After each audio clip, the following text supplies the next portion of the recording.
You know when you're so sick you can barely lift your head and then someone hands you a mop? Well, let me tell you about the time I had the flu and my daughter-in-law thought my break was just an excuse to avoid housework. But when I suddenly disappeared, her world fell apart. Want to know what happened next? Keep reading because you won't want to miss the whole thing. You know those days when your body feels like it's been run over by a truck? I mean the kind of illness where even your eyelashes hurt and you wonder if you'll ever feel like a human being again. That's exactly what happened to me. I was sprawled across the guest bed at my son's house, surrounded by a mountain of crumpled tissues and half-empty cups of cold tea. My head was pounding, my nose was running like water, and my bones ached in places I didn't know I had bones. If ever I needed some attention, it was now. But as luck would have it, the universe had other plans. Just as I was teetering between feverish sleep and deep sleep, I heard unmistakable footsteps, fast, sharp, and determined. The door swung open and my daughter-in-law Sarah marched in, wielding a mop like a sword. She didn't even ask how I was or give me a sympathetic look. Instead, she stood at the foot of the bed with her hands on her hips and said, "Stop pretending to be sick. Can't you see the floor is dirty?" For a brief moment, I thought I was hallucinating. Maybe the fever had finally destroyed my brain. But no, there she stood, glaring at me as if I had committed some unspeakable crime by daring to get infected in her presence. I would have laughed if I had had the strength. Instead, I just stared at her, too stunned to say anything. Was she serious? Did she really think I was faking the flu to get out of mopping? Before I could even process her words, my son David spoke up from the kitchen. His voice floated down the hall, casual as if he were talking about the weather. "Mom, stop using your age as an excuse. You drink for free every day. Can't you do anything?" What? Did I just get called a freeloader in my own son's house? The same son I raised, fed, and clothed for years, and the same son who cried for me in the middle of the night when he had a fever, and whose bedside I sat at, wiping his forehead, and whispering that everything would be okay. And now he was acting like I was a burden to him just because I needed a few days to recover from the flu. I wanted to ask him, "Would you like fries for this disrespect?" I wanted to remind him of all the times I had put my own needs aside to be there for him. The countless meals I had cooked, the endless piles of laundry I had folded, the birthday parties I had planned, the scraped knees I had bandaged. Instead, I just lay there, feeling a strange mix of anger, hurt, and disbelief. Was this really my life? Had I agreed to this when I had agreed to move in and help with the grandchildren? Sarah was still standing there, tapping her foot impatiently. She was clutching the mop handle as if she were about to knight me. But instead of a sword, it was a cleaning tool, and instead of a knighthood, I was being made to feel guilty. "Well," she said in a voice so sharp it cut through my feverish intoxication. "Are you going to help or not?" I looked at her. Then David, who had peeked around the corner to see what was going on. For a moment, I considered just closing my eyes and pretending to be asleep. Maybe if I ignored them long enough, they would go away. But I knew that wouldn't happen. If I've learned anything in all these years, it's that some people just don't get what they mean. So I did what I always do when cornered. I put on my kindest motherly face and tried to maintain my dignity. Okay, I said, in a barely audible whisper. I stand up. Sarah snorted and handed me the mop as if she'd just won a battle. David disappeared back into the kitchen, probably scrolling through his phone or watching TV, completely unaware of the storm raging inside me. I slowly straightened up, every muscle protesting and trying to steady myself. I felt a little dizzy, but I gripped the edge of the bed and forced myself to stand. As I shuffled down the hallway, mop in hand, I couldn't help but wonder how it had come to this. When had I become invisible? When had all those years of hard work and hardship been reduced to a mere list of meals eaten and chores left undone?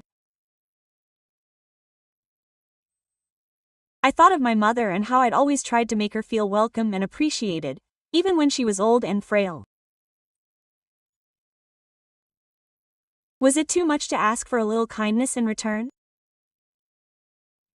I began to mop the floor, my movements slow and shaky. Every swipe felt like a small act of resistance, a way of saying, I'm down, but I'm not defeated yet. Inside, though, I was seething with rage. I knew I couldn't keep doing this, not for them and certainly not for myself. Something had to change, and as I finished the last corner of the kitchen, I made a silent promise to myself. This was the last time I would let anyone in my own family put me down. Little did they know, the real cleanup was yet to come, and it wasn't just the floors that needed it. Seriously, do you know that feeling when you're at the end of your rope? I mean, that moment when you're so fed up, so drained, that you can almost hear an inner voice saying, no, I'm not doing this anymore. It's like a switch flips and all those years of biting your tongue and swallowing your pride suddenly come crashing back to the surface. That was exactly how I felt at that moment, standing in the kitchen with a mop in my hand, my anger still seething inside me. I looked around at the immaculate floor, the empty living room, and the closed doors behind which my son and his wife were probably already asleep, unaware of the storm raging inside me. I realized with a clarity I hadn't felt in years. I had had enough. I had had enough of being taken for granted. Enough of being treated like a domestic servant. Enough of my own son and his wife talking to me as if I were a burden. I drifted back to my room, each step heavier than the last. I sat on the edge of the bed. The mop leaned silently against the wall, as if it were a witness to my humiliation. I stared at my suitcase in the corner, the same one I had brought with me when I moved in to help after the grandchildren were born. I remembered how excited I had been, thinking I would be part of a big, happy family, sharing food and laughter and watching the little ones grow up. But at some point, I had become invisible. My help was expected, my presence barely noticed, and my needs, well, they seemed completely irrelevant. I sat there for a long time, listening to the soft hum of the house. I thought of all the years when I had always put everyone else first, my husband, my children, my friends, even neighbors who needed help.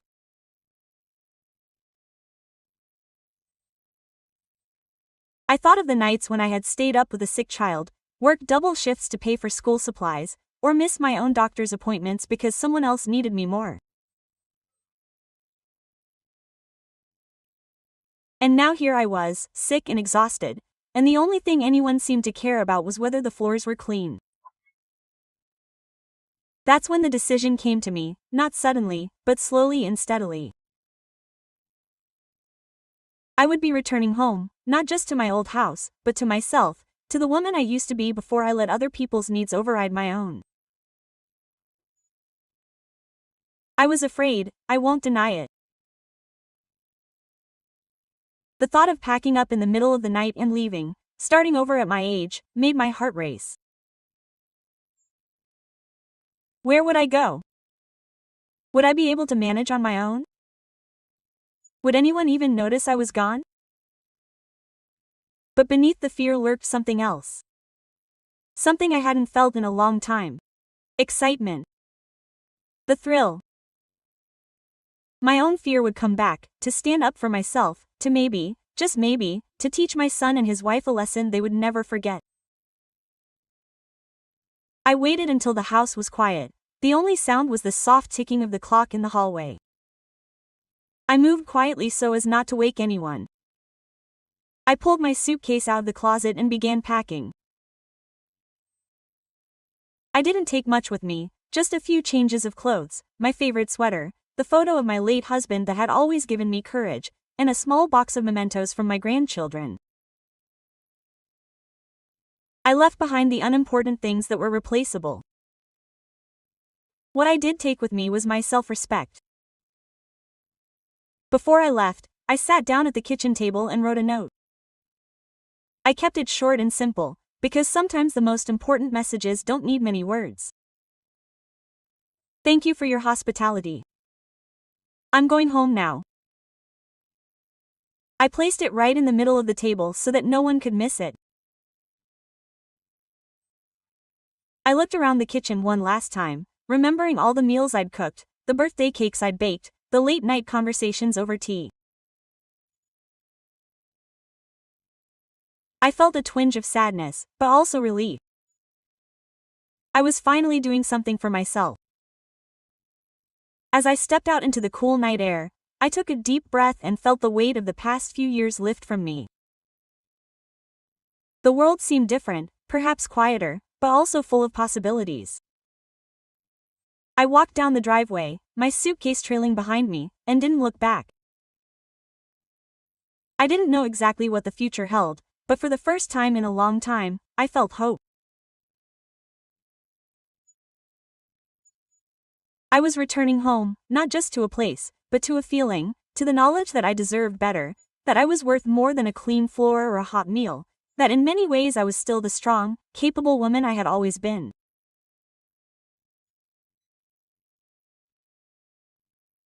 I admit, as I waited for the early morning bus, I felt a slight tingle of nervousness.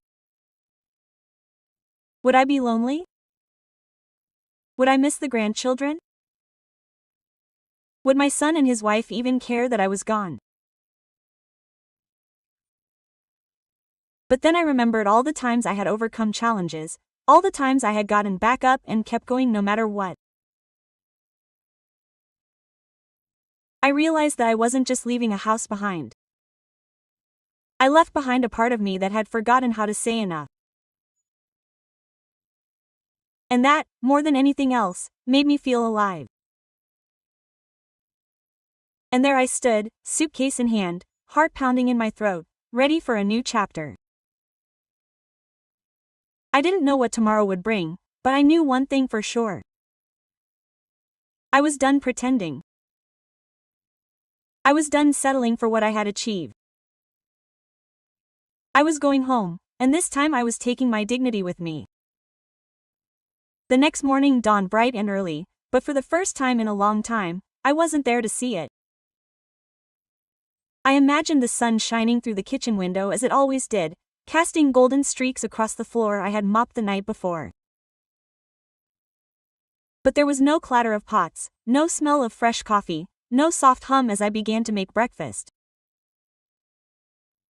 The house, usually filled with the calm rhythm of my morning routine, was silent. I could picture it all. My son David, stumbling out of bed, rubbing his eyes, expecting a hot cup of coffee. My daughter-in-law Sarah, probably strolling into the kitchen, ready to complain about something, only to find the counters empty and the laundry basket still full.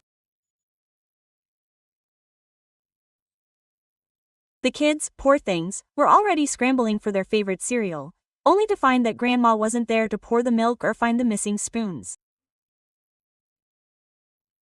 Instead, they found my note in the middle of the kitchen table. Thanks for your hospitality. I'm going home. Short and sweet. I could practically hear the confusion in their voices as they read it, the disbelief that slowly turned to panic as the reality of my absence sank in. For years, I was the invisible engine that kept their household running. I cooked, did the laundry, swept the floors, put away the toys, and did 100 other little things that no one noticed until they weren't done. And now, from one moment to the next, it was as if the gears had stopped turning. I was sitting on the bus, watching the world go by outside the window, when my phone vibrated. First, a text from David. "Mom, where are you?" Then another. "Are you okay?" Sarah asked a few minutes later. "Please come back. We're sorry." The messages kept coming in, one after the other, each more desperate than the last. I could almost see them running through the house, opening doors, searching through cupboards, and calling my name. The woman who had done nothing before was suddenly the one holding everything together. And now that I was gone, the cracks were showing. Isn't it funny how people only realize your worth when you're gone? I had to chuckle as I read her texts. A mixture of apology and despair. Maybe I should have left sooner. For years, I had convinced myself that my efforts meant nothing, that I was just taking up space, stealing their food, and getting in the way. But now, with just one action, just walking out the door, I had managed to turn their world upside down. It was almost comical. I imagined David standing in the kitchen, staring at the empty coffee pot as if it were an unsolvable puzzle. Sarah, who was probably trying to run the washing machine and realizing for the first time how much I had done behind the scenes, didn't immediately respond to their texts. I wanted you to feel their embarrassment, to really feel the absence of all the little things they had taken for granted. I wanted them to understand that I wasn't just a peripheral figure in their lives. I was the glue that held everything together. And if you didn't appreciate that, maybe you needed a little reminder.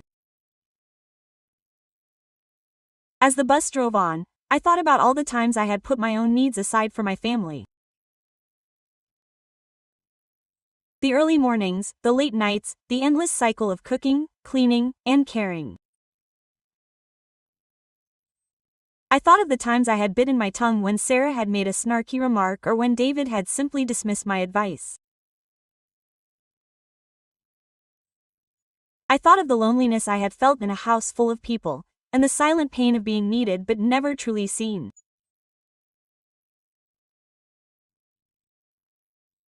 And now, for the first time, I felt contentment, not resentment, not anger, but a quiet, abiding pride in myself for finally drawing a line under it. I spent the day settling into my old house, refreshing my memories and making myself a cup of tea in my favorite mug. The place seemed smaller than I remembered, but also warmer and cozier. Every inch of it was mine, and I could do whatever I wanted. No one to tell me what to do, no one to take me for granted. I put on music, opened the windows, and let the fresh air in. For the first time in ages, I felt free. The calls kept coming. David left a voicemail in a trembling voicemail. "Mom, please call me back. We're so sorry. We didn't realize how much you've done for us." Sarah sent us a long text, full of apologies and promises to do better. Even the grandchildren joined in, sending little voice messages. "Grandma, we miss you. Come home." I listened to them all, and with each one, my heart softened a little. I missed the kids, of course. I missed their laughter, their hugs, the way they'd snuggle up to me with a book. But I didn't miss the feeling of being invisible, of being taken for granted. That evening, I finally called David back. I made him dangle a little, let him feel the weight of my absence. When he answered, his relief was palpable. "Mom, I'm so sorry. We made a mistake. We need you. Please come back." I smiled, even though he couldn't see it. "I know you need me, David, but I also need respect. I'm not just here to clean up after everyone. I'm your mother, not your market." There was a long pause. Then he said, "I understand, Mom. I really mean it. We'll do better. Please just come home." I told him I'd think about it.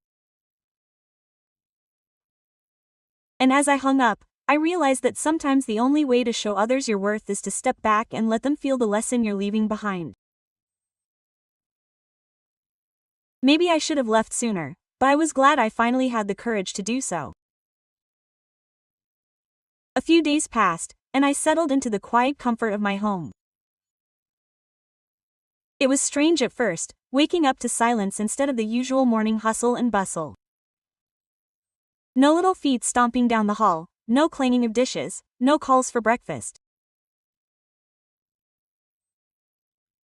Of course I miss my grandchildren, and I'd be lying if I said I didn't think of them every time I passed their photos on the mantelpiece.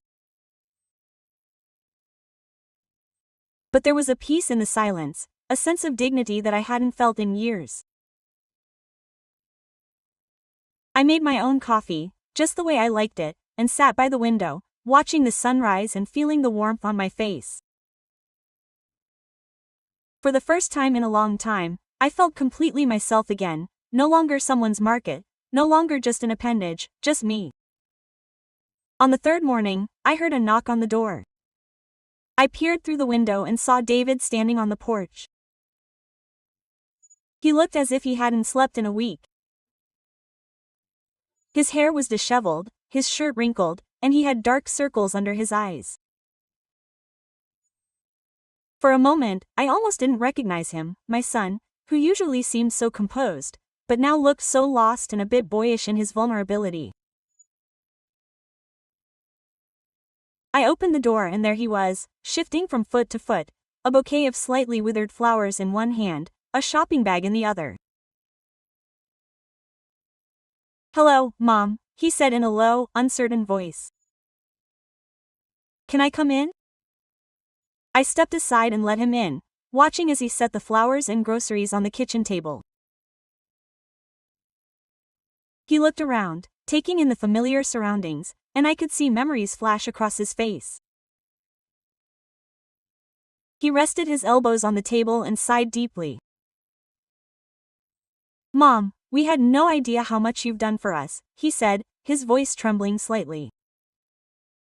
"The house looks like a battlefield. The kids miss you, quote. Sarah and I used to fight over the silliest things. We just didn't notice. Please come back." I looked at him. My heart ached with love and frustration. I saw the sincerity in his eyes, the regret etched into every line of his face. For a moment, I thought of all the years I'd put everyone else first, all the times I'd taken myself for granted. I thought of the exhaustion, the loneliness, the silent pain of being needed but never truly seen.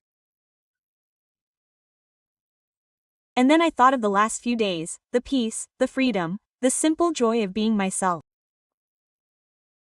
I smiled softly and reached across the table for his hand. "David, I love helping. I love you and I love the kids, but I can't come back if I'm treated like a market. I'm your mother, not your housekeeper. I want to be part of the family, not just the one who cleans up after everyone else." He nodded. Tears welled up in his eyes. I know, Mom, I'm so sorry. We took you for granted. I took you for granted. I promise you that everything will change. We will help you more. We will appreciate you. I just want you to come home. We sat there for a while, holding hands. The silence between us was filled with understanding. It wasn't just about housework, or food, or laundry. It was about respect, about being seen and valued for who I am, not just what I do. Sometimes you have to step back to remind people how valuable you are. Sometimes you have to think about yourself, even if it means breaking a few hearts. After a while, David stood up and hugged me, holding me a little longer than usual. I hugged him back and felt the weight of the last few days lift off me. For the first time in a long time, I felt truly seen, not just as a mother or grandmother, but as a person with my own needs and feelings. We talked for a while longer, making plans for how things would change. David promised to share the housework, make sure I had time for myself, and treat me with the respect I deserved. He even offered to take a cooking class with Sarah, which made me laugh out loud. I could just picture the two of them in the kitchen, fiddling with recipes and arguing about how best to cut an onion. It was a start, a small step toward a better, more balanced life of honor. As David left, I watched him walk down the driveway, his shoulders a little straighter, his head held a little higher. I knew things wouldn't change overnight, but I also knew I had done the right thing. I had stood up for myself, drawn a clear boundary, and reminded my family and myself of my worth. That night, I called Sarah and the grandchildren. We talked and laughed, and the kids begged me to come home. I told them I would be back soon, but this time things would be different. I would help, of course, I always would, but I would also take time for myself, for my friends, for the things that made me happy. I had learned my lesson and I hope they had too. Sometimes it takes a little distance to see things more clearly. Sometimes you have to step back to show others and yourself your worth. And sometimes the most important lesson you can teach your family is that love isn't about sacrifice. It's about respect, appreciation, and the courage to stand up for yourself. As I sat by the window that night and watched the stars twinkle in the sky, a deep sense of peace came over me. I knew I was loved. I knew I was valued. And most importantly, I knew I had finally arrived in the truest sense of the word. So if you've ever felt invisible or unappreciated, remember that you're not alone and you're worth more than you think.